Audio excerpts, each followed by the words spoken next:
Welcome to the JTP Sports Podcast.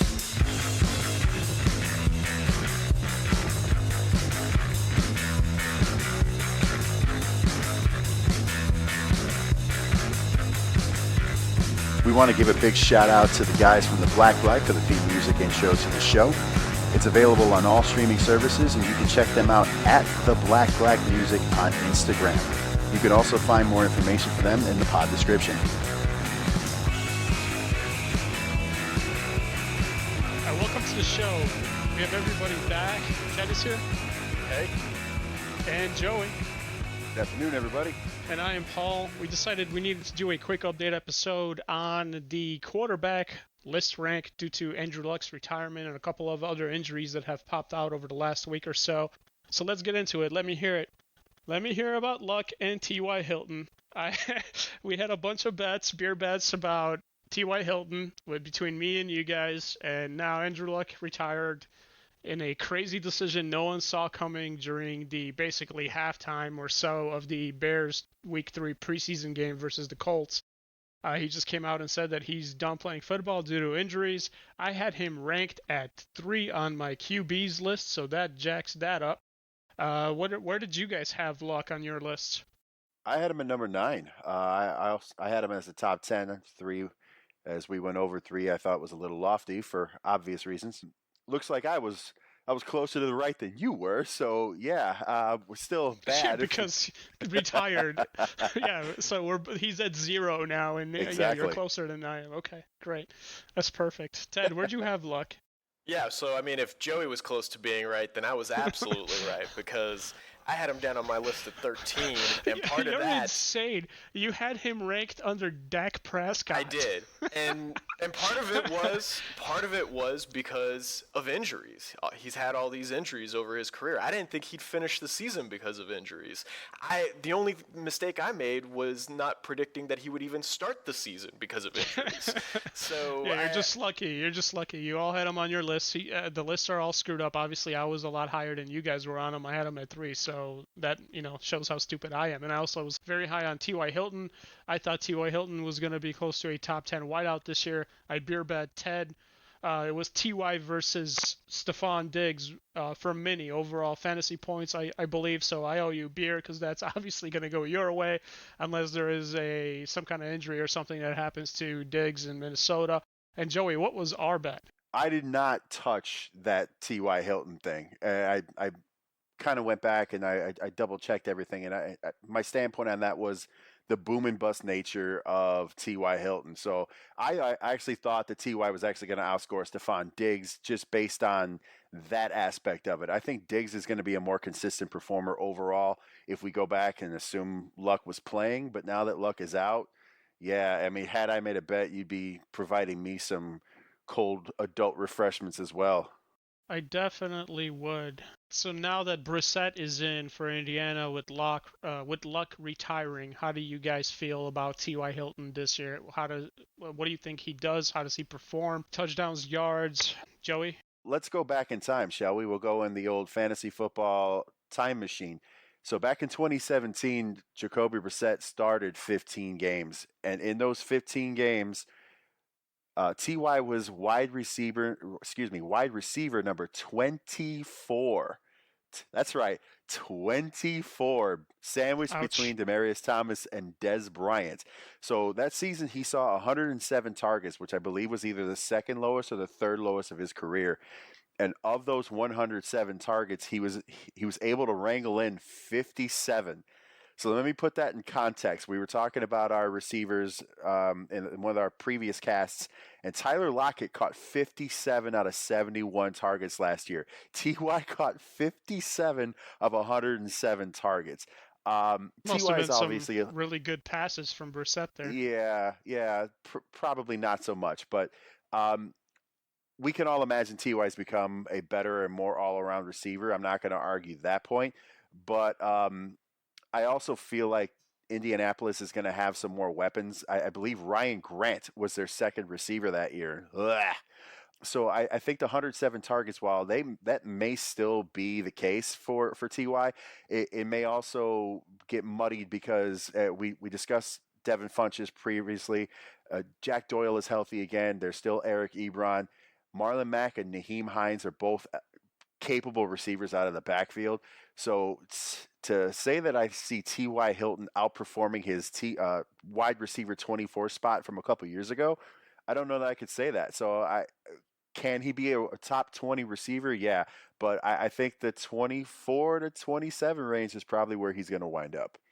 Some stats for you to consider before you get into it. So Brissett, in the year he filled in for Luck in 2017, played the whole season, played 16 games, had a 58.8 completion percentage for 3,098 yards with 13 TDs and 7 picks, was sacked 52 times, also fumbled the ball 5 times. I don't know how many he lost, but it was, very average. So based on that, how do you feel Brissett fills in for Luck the second time around, Ted? I think I'm a little more optimistic about him filling in the second time around. I mean, this is his third year in the league. He was a backup at New England that first year before he got traded away. And when he came in for Luck in 2016, it's a brand new system, brand new team. He's had a year under his belt now. And so I think he'll do a little bit better this year, maybe increase his percentage on target, increase his yards here. And he's going to be the full-time guy for the whole year here. So barring any injuries, I think he'll be improved, and I think T.Y. Hilton's numbers are going to go down. I thought they were going to go down either way because of Ebron and Doyle also being a part of the team there and part of the target share. T.Y. still is the talent on that team. What Joey was saying a few minutes ago with the 24, 25 ranking as a wide receiver, that seems about right for T.Y. Hilton. Yeah, I agree with you guys. I think Hilton and Brissett do slightly better than they did 2 years ago, but not much better. I mean, Hilton might have something like 60, 65 catches on the same amount of targets. I wouldn't be shocked if he touches 1,000 yards, goes just over that, but probably not much, and it's more realistic that he's in the 8 to 900 yard range, especially with more talent on that team. But that is another point. There is now more talent on that team than there was 2 years ago. It's a little bit more well-rounded. Brissett is a little bit more experienced. He was okay when he had to fill in. He had very average pedestrian stats that year. Do you guys think that he sneaks into the top 16 QB ranking based on Luck going out and him getting the reins? I mean, would you put him up there if it was up to you, Joey? Hell no. There's not a chance. Not just my rankings, but you see all the other ones depending on what you're looking at, Fantasy Pros, CBS, so on and so forth. No, God, no.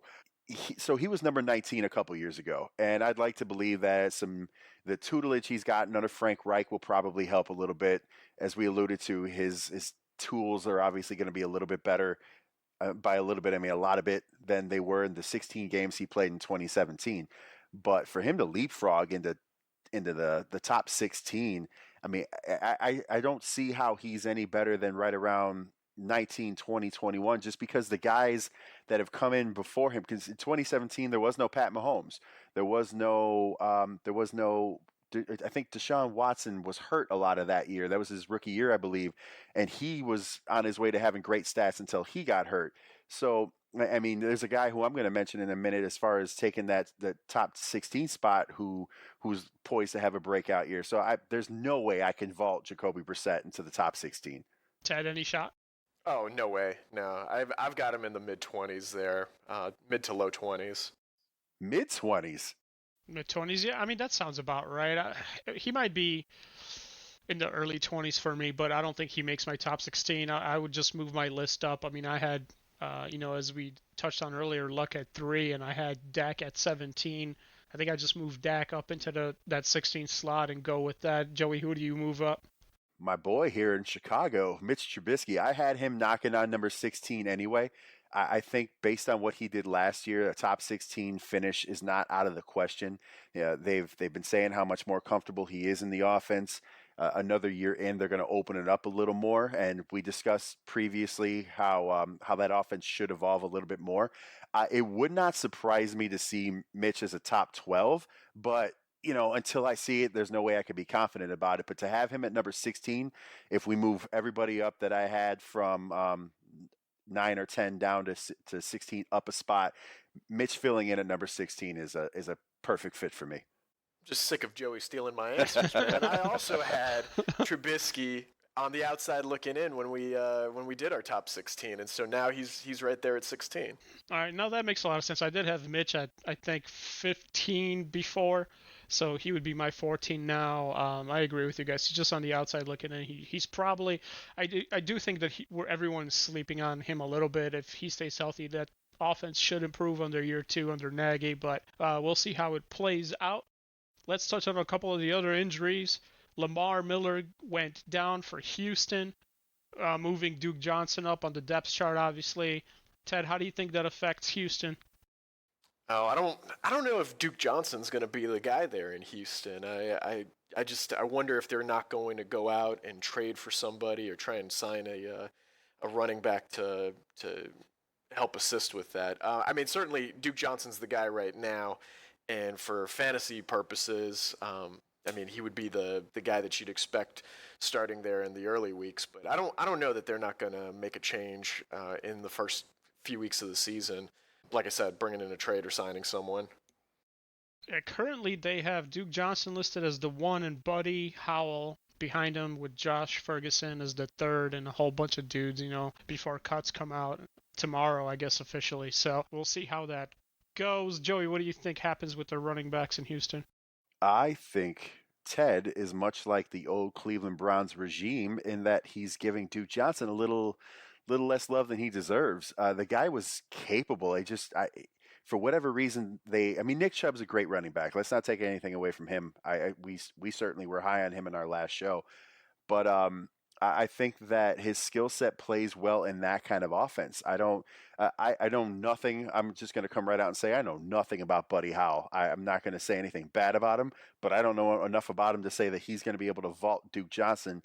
I've had Duke Johnson as a fantasy player before. I know that he's capable of putting up numbers both as a runner and a receiver. Now, 53-man rosters are going to be finalized this weekend, and there have been some running back cuts. I did see Thomas Rawls was cut in Jacksonville, and he was a guy who put up some numbers in Seattle, but they ultimately let him go, and it's obviously not a good sign if Jacksonville didn't want to have him hanging around. So there are going to be some names that pop up here and there that you might see them sign as far as getting some depth, get a name in there. There was a rumor that I saw earlier in the week that they'd consider trading for Melvin Gordon. That's insanity to me. I don't know how you would mortgage any part of your future for a guy who still wants to get paid. So Houston would just inherit the Chargers' headache of that contract situation. I think Duke Johnson is going to be just fine in that offense. I think they just have to cater a little bit to make sure that they get Buddy Howell to be as productive as he's going to be. But I think Duke Johnson steps in and he's able to do close to what Lamar Miller was able to do. I agree with you, Joey, that they should just give the ball to Duke Johnson. He's never had enough opportunities, but let me throw some stats at you. So Lamar Miller, who's obviously had a lot more carries than Duke Johnson in his career, it's about 1350 now. He's averaged 4.3 yards per carry. Duke Johnson is in a much smaller sample size, but also with Cleveland, in 300 carries, he's also got a 4.3 average. Melvin Gordon, as well in 4 seasons, has carried the ball almost 900 times, but has a 4.0 career average. So I don't think they're missing too much by at least trying out Duke Johnson, to see if he can handle being the guy there for a little while. Do you guys think he gets over 200 carries this year, Joey? I don't see why not. If he's productive in the first few weeks and they see they've got somebody who's capable of taking the ball and running with it, cliche on purpose, I see no reason why they don't lean on him. All right, Ted, you're in the business of predicting when running backs are going to be signed by teams and how they're going to produce this year. So do you see Duke Johnson having 200 carries this year, or do you think by the end of the year he's out and somebody else is in? Well, I think he will have 200 if they don't, bring someone else in and or do some sort of a timeshare or something. If they sign someone else just off of free agency, rather than bringing a big name like Melvin Gordon in. So I definitely see it as a possibility, but I don't know that they didn't envision bringing him in to supplant Lamar Miller. So I don't think that the the business side there has changed. I do tend to think, as I'm in the business of predicting running backs, I do think that they're going to bring someone else in, and there's going to be either a timeshare or he's just not going to be the dedicated guy. Before you go too far, let me give you a couple names. These are probably names that they're going to consider with all the cuts that have come out today. So as of today, the Jets cut Elijah McGuire. He was a capable spot guy here and there. He put up some decent numbers in quote unquote bullpen relief. Cameron Artemis Payne from Carolina was another guy who was also able to step in and be productive in short spurts in Carolina. I did see that, like I said, I alluded to Thomas Rawls previously. There's another guy who was cut earlier in the week, if not last week, and he's one of your guys, Paul, and that's the muscle hamster, Doug Martin. He's floating out there. So if they're really, really, really looking for a guy that's not in the building right now, because they also cut their third or fourth string running back today, Josh Ferguson. So if they're looking for a guy that's not in the building today, those are a couple of guys that could step in and potentially siphon those carries away from Duke Johnson from getting that 200. Yeah, and I do like Thomas Rawls. I remember seeing him for Seattle in that 2015 year, and he just seemed like a monster, ready to take on Marshawn Lynch's role almost that year. He dropped off in the subsequent years, but there was definitely some magic that he had for a little bit, and so maybe if they brought him into Houston, then they could rekindle some of that. Just be careful basing running back production in that Seattle offense between talent, because everybody that comes through there seems to do really well, and they go somewhere else and they don't pan out. But yeah, anyway. So speaking, let's touch a little bit more on Ted's business here. You went out and said. I was just gonna ask, is that a Mike Davis prediction then? Yeah, I'm not as high on Davis as Joey was. I don't think he's bad, and I think he's going to steal some of the percentage of carries away from Montgomery and the other guys because he's there. I think he's going to be similar to what Mizell and Benny Cunningham did last year, where they were kind of like the third guy, where they probably had more touches than they should have. I just don't see the reason for him, in this offense right now, especially except for short yardage situations. But are you telling me that Mike Davis is going to be more successful in short yardage than David Montgomery? And I know Montgomery hasn't played a yard in the NFL yet, but he's not a small guy. He's a powerful runner as well. I just don't see, Mike Davis doing much, other than touchdown vulturing. That's about it. I don't see that guy, lining up every other drive and getting like 3 to 5 touches per drive or doing anything like that. I just think people are a little too high on what they expect from him. I think he's going to be a little disappointing in terms of the expectations. I don't think he's a bad player. I just don't think he's going to get the opportunities people think he's going to get. But we'll see. Cunningham and Mizell got way too many touches last year. Even the freaking playoff game versus Philly, Mizell was out there instead of Cohen and, Howard for whatever reason. We'll see. I'm not sure. But anyway, I wanted to touch on Ted's business a little bit more. You went out and said that Jerry Jones is going to sign Zeke and he's going to be there for week 1. Do you want to double down on that when we have games a week away from today and it doesn't look good for you right now? What do you think? Well, I mean, Jerry Jones already came out and said himself that Zeke's not going to be there for week 1, right? So, I mean, right now we're at a point where we have to take a look at the schedule that the Cowboys have, and they're starting off with a pretty soft schedule. So that's going to take the relief off of maybe the Cowboys. Maybe that's the way that they're viewing it. I don't think that's a smart way of going about the NFL season. Every game counts. And so if you want to, especially with the Eagles, and we'll get to it when we talk about our over-under rankings for the different teams, but I don't think the Cowboys are going to be the winners in that division this year, and I think they're going to need to make sure that they win every single game out there and not jeopardize it. So I don't understand what Jerry Jones is doing. I mean, I guess he's trying to make sure that he saves that few $100,000 and doesn't make or maybe the $1 million or whatever that would make Zeke the number 2 or 3 top paid running back to the most paid running back. But I don't understand the cheapness there for the caliber of player that Zeke is, and a player also that doesn't get injured, that's in there week after week and is essentially a tank. Yeah, but I think running backs nowadays have just a different, the whole mentality in the NFL with running backs has changed. They have a shorter shelf life. That's why Zeke wants to get paid max now, but that's why if you're Jerry Jones, you don't want to max him out. He's definitely one of the top 3 guys in the league when he's out there and healthy with that offensive line, and really that offense is kind of formulated to work for him more than anything else. So I'm not surprised he wants that money, but I'm also not surprised to see Jerry Jones not pay him. So they're kind of at a standstill right now. I'm not sure what's going to happen. Joey, what are your thoughts on Zeke? I don't think they're at a standstill at all. I think Jerry Jones has got this guy by the balls. It's a pretty simple thing and I think this is why there may be a work stoppage in the NFL's future, and that's because the collective bargaining agreement that they currently have makes it so that these guys have to honor these contracts. That's why you keep hearing Melvin Gordon's only going to hold out until a certain point, because he's another year away from being able to do what Le'Veon Bell did. Le'Veon was only able to do what he did because he was working under the franchise tag. Zeke is still working on his rookie contract. The Cowboys can tell him stay at home. Now, they're jeopardizing any opportunity they have to win a Super Bowl this year. I don't think they have a chance at that, but that's what they're putting at risk.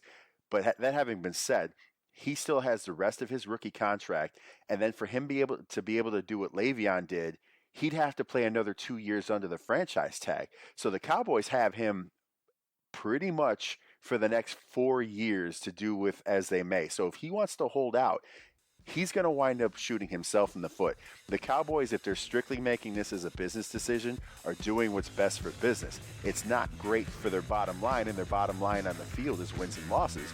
But Zeke right now is really not in the position of power. That sucks. I'm usually a pro player guy. I am almost always a pro player guy, but the Cowboys really have him over the proverbial barrel, and he's going to be the one that breaks on this. I think that covers everything for our update podcast. For Joey, Ted, this is Paul. Thank you for listening. Check out our other episodes. Hit like and subscribe.